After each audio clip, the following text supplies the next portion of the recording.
Hello friends, आज का स्वागत है हमारे चैनल एडूवे पे। और आज हम लोग पढ़ने वाले हैं mechanical properties of solids part 2।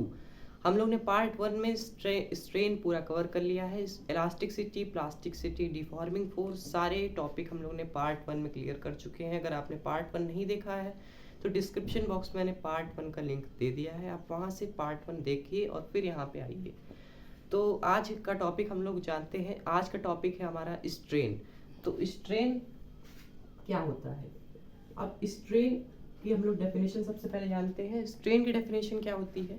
It is the ratio of, मतलब ये एक तरीके का क्या होता है, रेशियो। किस चीज का ratio? Change in dimension upon original dimension. तो यही होता है हमारा क्या, स्ट्रेन। तो स्ट्रेन क्या होता है? एक प्रकार का रेशियो होता है। किस प्रकार का रेशियो होता है? Change in dimension upon original dimension. Strain 3 प्रकार का होता है। तो हम लोग जानते हैं स्ट्रेन कितने प्रकार का? 3 प्रकार का। तो स्ट्रेन के कितने प्रकार? 3 प्रकार। पहला सेम हम लोग ने पढ़ा था अभी, लॉन्गिट्यूडिनल स्ट्रेन। दूसरा शियर स्ट्रेन। तीसरा वॉल्यूमेट्रिक स्ट्रेन।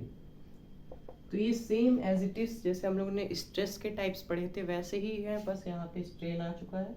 तो देखते हैं क्या क्या है इसमें डिफरेंस।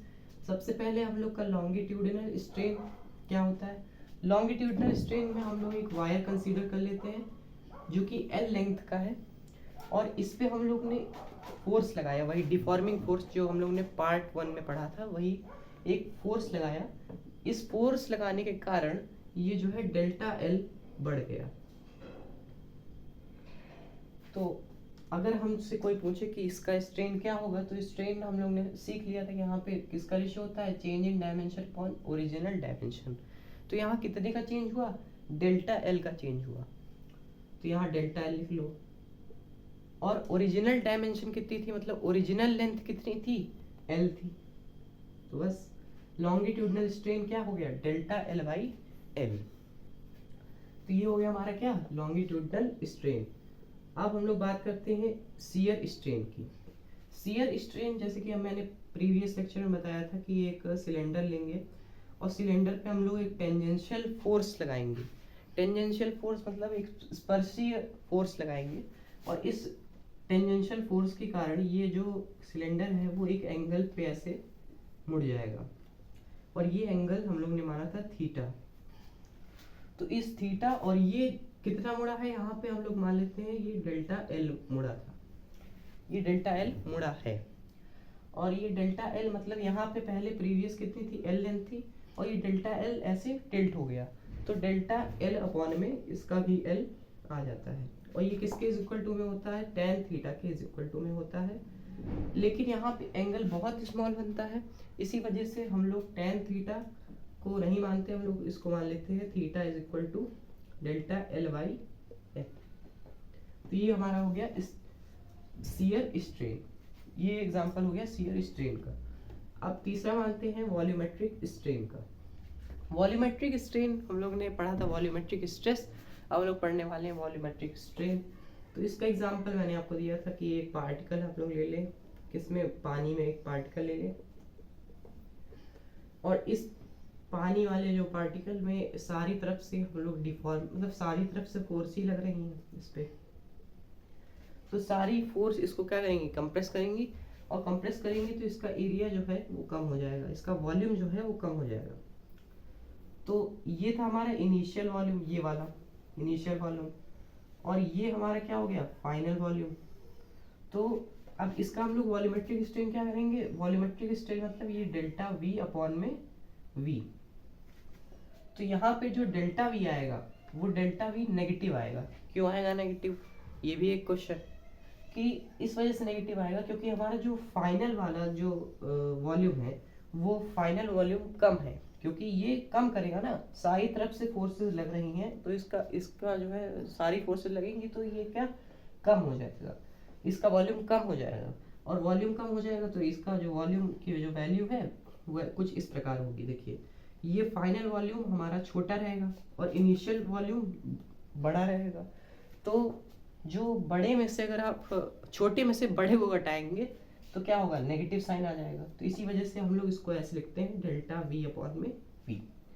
तो ये था हमारा स्ट्रेन का कॉन्सेप्ट। स्ट्रेन क्या होता है, एक रेशियो होता है, और रेशियो किस चीज़ का होता है, change in dimension upon original dimension.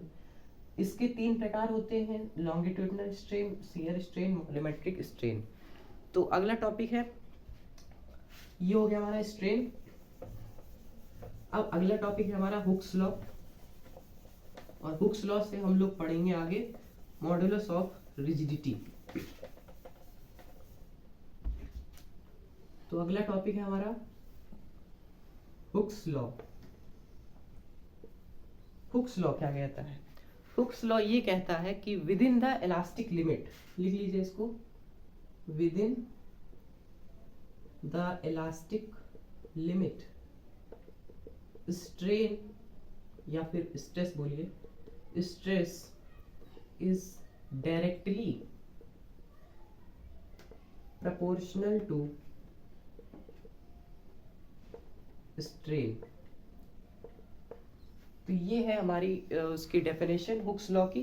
क्या कह रहा है, within the elastic limit stress is directly proportional to strain.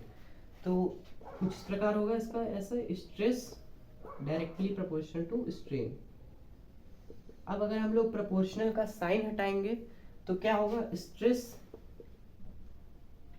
Is equal to एक कांस्टेंट आ जाएगा, मान लीजिए के कांस्टेंट आ गया और के स्ट्रेन हो जाएगा।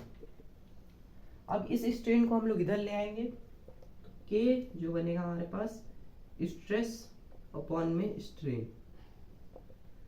अब यही जो के आया है, ये जो के आया है इसे हम लोग बोलते हैं मॉडुलस ऑफ रिजिडिटी। क्या बोलते हैं, मॉडुलस ऑफ रिजिडिटी। तो इसे हम लोग क्या कहते हैं, मॉडुलस ऑफ रिजिडिटी। अब हम लोग इसकी यूनिट के बारे में जान लेते हैं कि इसकी यूनिट क्या होगी मॉडुलस ऑफ रिजिडिटी की। आपको जैसे कि पहले ही बताया मैंने, स्ट्रेन क्या है, यूनिट लेस एक क्वांटिटी है। तो स्ट्रेन की तो कोई यूनिट ही नहीं होती है। स्ट्रेस की यूनिट मैंने आपको बताई थी न्यूटन अपॉन में मीटर स्क्वायर। तो इसकी भी वैल्यू क्या, इसकी भी यूनिट क्या बन जाएगी, न्यूटन अपॉन में मीटर स्क्वायर। तो ये मॉडुलस ऑफ रिजिडिटी हम लोग का अगला टॉपिक है। अगले टॉपिक में यानी कि पार्ट 3 में मैं आपको मॉडुलस ऑफ रिजिडिटी और उसके क्वेश्चंस भी लगवाऊंगा। धन्यवाद।